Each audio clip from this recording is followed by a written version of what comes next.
What's good, YouTube? It's your boy Leo coming to you guys with yet another video. So, we gotta talk about one LA Knight. Now, I think all people can agree that he is one of the most over in WWE right now. Even though he's a heel, the guy is mega over right now. The guy gets cheers wherever he goes, wherever city, no matter whatever the arena is, he is getting some of the hottest reactions of the entire night. And the thing is, he's so high, like even if he was in a dark segment, he's still getting like a lot of cheers. I think a prime example of that is when he didn't show up on SmackDown right after Money in the Bank, and he showed up in a dark zone with Hit Row, and he got mega cheers, and that video got over 1 million views, which is crazy. That just lets you know how over he is and how much the fans are really behind him right now.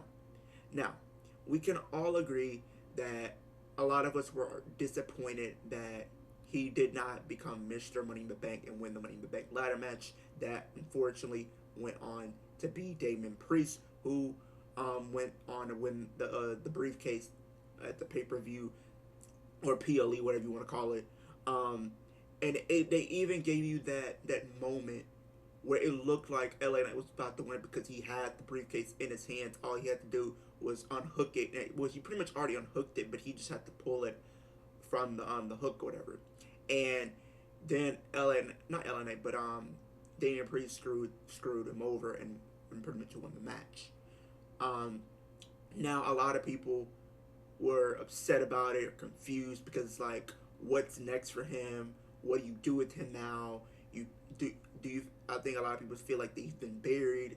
None of that is the case because after that, we the same night I think we had the press conference, and I think that was one of the questions that was asked to Triple H, and one of the fans was like, well, why didn't he win, or was there something behind it, or whatever the case is, something along the lines of that.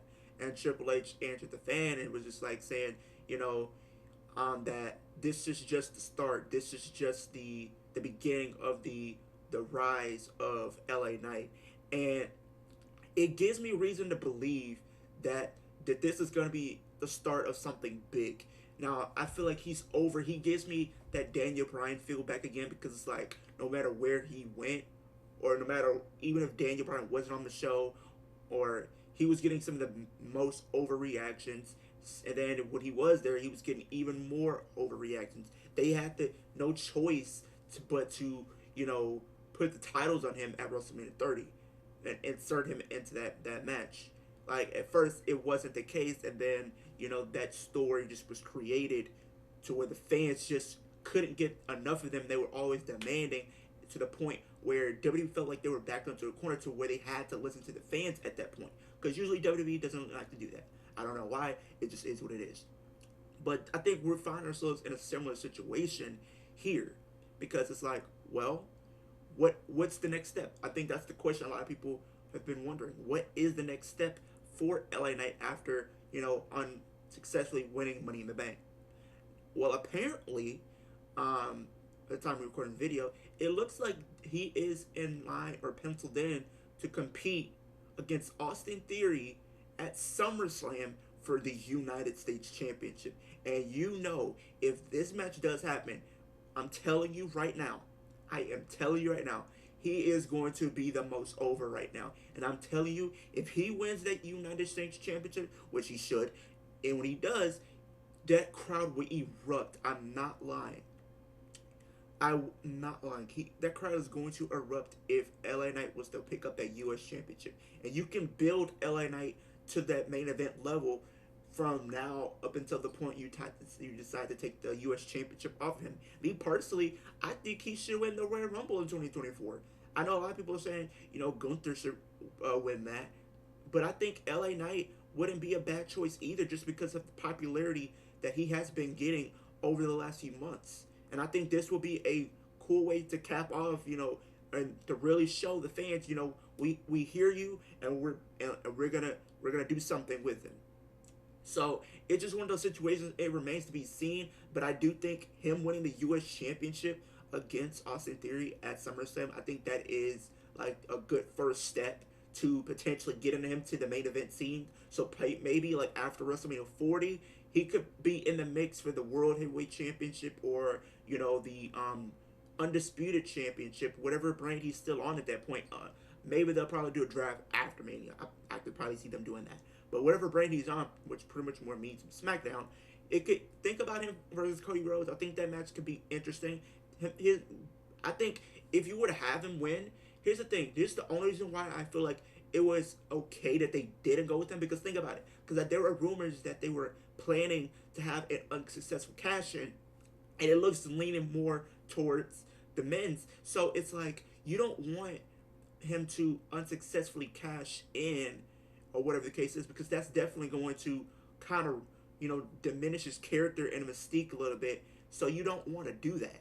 You want to keep giving him wins for us fans to keep getting invested, to keep buying in the whole 9 yards. So you don't want to ruin that. You don't want to put the push in jeopardy by doing that.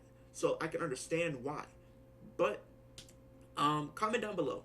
Let me know. Do you agree that this is still going to probably be the rise of LNA? Do you see him challenging for the U.S. Championship against Austin Theory at SummerSlam? Do you think he should win? Also, do you think he should even win the Royal Rumble next year? I think he's a viable option to go to pick up the win for that big match occasion, and probably headline on WrestleMania, because I think a WrestleMania headline by LA would be very special. But make sure you hit that like button, because it helps on the algorithm so more people can see what I'm doing over here on YouTube. Also hit that post notification bell so every time I post a new video, whether it's a reaction video, rant video, live stream, any type of video, you could be in the loop of things when I do drop a video. Also hit that subscription. Your subscription matters. We're on the road to 600. Your subscription matters. If you love wrestling, if you love horror, you love gaming, you love all three, this is the channel for you. Please, please, please go subscribe to my channel. We're definitely trying to get to that 600 mark by SummerSlam. Your subscription matters. You do not want to miss a lot of the videos that I do have in the future. I do plan on doing like another tier list video. I know you guys enjoyed that. I do plan on doing another tier list video in the very near future. So definitely, well, I'll probably do it by the end of the week. So definitely be on the lookout for that. But I appreciate you guys kicking with me, and I'll see you guys in the next video.